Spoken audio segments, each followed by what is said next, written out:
1979 July 22 Iraq நாடு அன்னைக்கு நடந்த ஒரு சுவாரஸ்யமான விஷயம் உலக நாடுகளே சம்பிக்க வச்சது. என்னன்னு பார்த்தீங்கன்னா, பிரசிடென்ட் புதுசாக அந்த நாடுக்கு அப்பாயிண்ட் ஆன பிரசிடென்ட் அவர் நடத்திய ஒரு சம்பவம் தான் உலக நாடுகள் எல்லாத்தையும் ஷாக்கில் ஏற்படுத்துச்சு. அந்த சம்பவத்தை பற்றி இப்போ நம்ம பேச போகிறோம். வேறு யாரும் இல்லைங்க, famous Saddam Hussein. Saddam Hussein நடத்திய ஒரு சம்பவம் உலக நாடுகளில் ஷாக் ஆக வச்சுது. என்ன நடத்தினா பார்த்தீங்கன்னா, அவரோட பார்ட்டி வந்து பாத் பார்ட்டி. அந்த பார்ட்டியோட பேர் வந்து பாத் பார்ட்டி. இப்போ பார்ட்டியில் வந்து இவர் தான் வந்து பார்த்தீங்கன்னா ஃபர்ஸ்ட் வீக் வந்து பிரசிடென்ட் ஆயிருக்காரு. பிரசிடென்ட் ஆன உடனே அந்த பார்ட்டியில் இருக்க மொத்த மெம்பர்ஸையும் ஒரு ஹாலுக்கு வர சொல்றாரு. நூற்றுக்கணக்கான பேர் வந்து அந்த பார்ட்டியை அட்டன் பண்ணுறாங்க. எல்லாரும் உட்காந்துட்டாங்க. இவர் பொறுமையாக அமைதியாக வந்து ஸ்டேஜில் ஏறுறாரு. ஸ்டேஜில் ஏறினதுக்கப்புறம் இவருக்கு முன்னாடி இருந்த பிரசிடென்ட்டோட செக்ரட்டரியை கூப்பிடுறாரு. செக்ரட்டரி எல்லாரும் ஷாக் ஆயிட்டாங்க. இதுக்கு முன்னாடி இருந்த பிரசிடென்ட்டோட செக்ரட்டரி இவர் ஏன் கூப்பிடுறாரு ஸ்டேஜுக்கு அப்படின்னு சொல்லி ஷாக் ஆயிட்டாங்க. அவர் பேர் பார்த்தீங்கன்னா மொஹி அல் ஷமாரி. மொஹி அல் ஷமாரி வந்து மெதுவாக ஸ்டேஜ் ஏறி ஒரு பெரிய பயத்தோடையே ஸ்டேஜுக்கு ஏறி வராது. ஸ்டேஜுக்கு ஏறி வந்தோடனே நேராக பார்த்து நம்மளோட சதாம் ஹுசேனை பார்த்து வணக்கம் சொல்லிட்டு ஸ்டேஜோட போடியத்துக்கு போய் ஸ்ட்ரைட்டாக பேச ஆரம்பிக்கிறார்.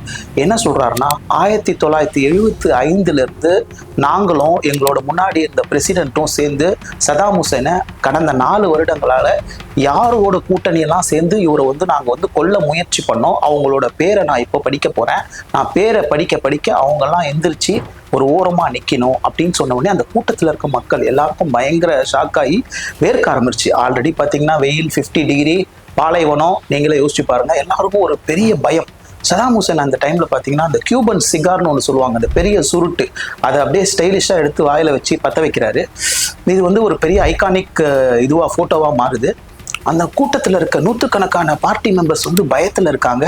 மோகி வந்து யார் பேரெல்லாம் சொல்ல போறாரு, யாரெல்லாம் மாட்ட போறாங்க. ஏன்னா மாற்றவங்களுக்கு எந்த தண்டனையும் கிடையாதுங்க, கழுத்து துண்டிக்கப்படும், வெட்டப்படுவாங்க.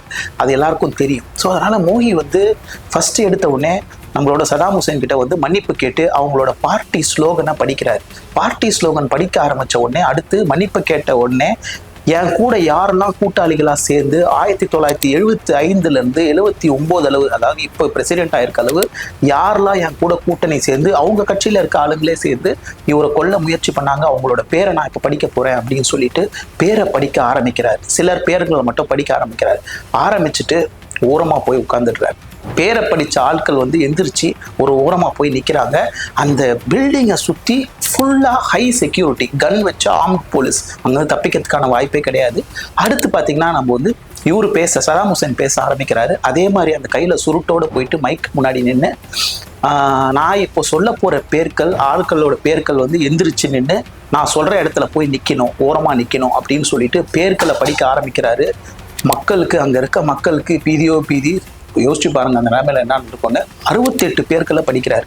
68 பேர்கள் படிச்சு இவங்க வந்து என் கட்சியில இருந்துகிட்டே எனக்கு குளிப்பறித்த பார்த்த துரோகிகள், இவங்க ஒரு ஓரமா நிக்கணும் அப்படின்னு சொல்லி ஓரமா நிக்க வைக்கிறாரு.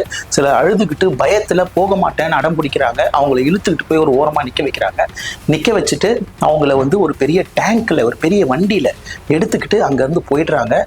கடைசியா வந்து சதாம் ஹுசேன் அழுவுறாரு. அழுவுத்துட்டு மிச்சம் இருக்கவங்க கிட்ட, நீங்க தான் கட்சியோட உண்மையான தொண்டர்கள், இந்த 68 பேர் துரோகிகள், கட்சியோட துரோகிகள், இவங்களை என்ன பண்ணலாம் அப்படின்னு கேட்டதுக்கு மொத்த பேரும் சேர்ந்து கத்தி, த ஸ்வாட் அப்படின்ற ஒரு வார்த்தையை சொன்னாங்க. அந்த 68 பேர்ல 22 பேரை அன்னைக்கே கொள்றாங்க. மிச்சம் இருக்கவங்கள ஒரு 3-4 மாதங்களாக ஜெயிலில் வச்சு கொடுமை பண்ணி சாவடிக்கிறாங்க. இதுதான் சதாம் ஹுசேன் பதவி எடுத்த ஒரு சுவாரஸ்யமான சம்பவம். இந்த பேர் வந்து பாத் பார்ட்டி பர்ஜ்.